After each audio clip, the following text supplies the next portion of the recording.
MRI machine మనం కామన్గా నరాల ప్రాబ్లంకి మనం ఎంఆర్ఐస్ చేస్తూ ఉంటాము. దీనికి ప్రధానంగా 3 భాగాలు ఉంటాయి. ఇందులో మొదటిది ఎంఆర్ఐ గ్యాంట్రీ. ఇది ఎంఆర్ఐ మెషిన్లో వెనకాల ఉండే ట్యూబ్ లాంటి భాగము.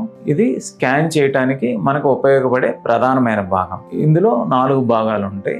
బయట ఉండేది స్కాన్ సిగ్నల్ రిసీవ్ చేసుకునే భాగము, దాని తర్వాత ఉండేది మెయిన్ మ్యాగ్నెట్, ఆ తర్వాత గ్రేడియంట్ మ్యాగ్నెట్, ఆ తర్వాత ఉండేది ఈ సిగ్నల్ని ఆల్టర్ చేయడానికి ఉపయోగించే రేడియో ఫ్రీక్వెన్సీ కాయిల్. ఇవన్నీ కలిపి మనం గ్యాంట్రీ అంటాం. ఇందులో రెండో భాగం వచ్చేసి పేషెంట్ టేబుల్. ఈ భాగం పేషెంట్ మనం ప్లేస్ చేసిన తర్వాత తన పేషెంట్ ని గ్యాంట్రీలోకి తీసుకెళ్ళడానికి ఉపయోగపడతా ఉంటది. ఈ సిగ్నల్స్ అన్నిటిని అనలైజ్ చేసేదే మనకి ఇక్కడ ఉండే కంప్యూటర్. ఈ ఎంఆర్ఐ చాలా శక్తివంతమైన మ్యాగ్నెటిక్ పల్సేషన్స్ తో పనిచేస్తూ ఉంటది. మనం దీని శక్తి చూస్తే భూమికి ఒకంత శక్తి ఉంటే మ్యాగ్నెటిక్, దీనికి 60,000% శక్తితో దీని మ్యాగ్నెట్ అనేది ఉంటుంది. మ్యాగ్నెట్ పవర్ వల్ల ఒంటి మీద ఎక్కడ మ్యాగ్నెటిక్ ఆకర్షణకు గురయ్యే పార్ట్స్ ఉంటే అవి పవర్ఫుల్ గా దాని వైపు ఆకర్షితం అవుతూ ఉంటాయి. మనం హ్యూమన్ బాడీ చూస్తే 60% వాటర్ ఉంటాయి. బేసికలీ మనం వాటర్ మాలిక్యూల్ చూస్తే ఇందులో H2 ప్రోటాన్ ఉంటుంది, ఆక్సిజన్ ఉంటుంది. ఈ రెండు కలిపి మనకి వాటర్ భాగం. ఈ H2 భాగం మనకి మ్యాగ్నెటిక్ సెన్సిటివ్. సో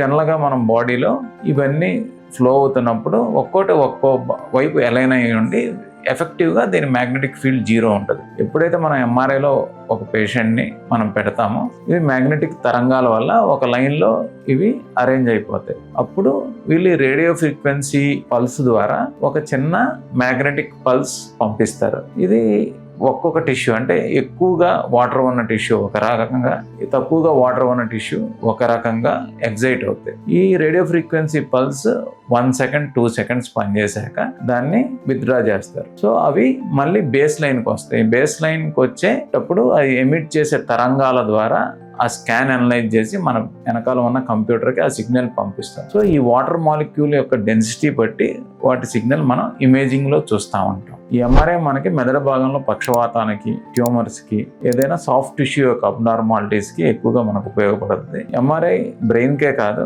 అబ్డామిన్కి, గుండెకి, కొన్ని ఎముకల భాగంలో ఉన్న జాయింట్ ప్రాబ్లమ్స్ కూడా ఎంఆర్ఐ మనకి బాగా డయాగ్నోస్టిక్గా వర్క్ అవుతూ ఉంటుంది. Thank you.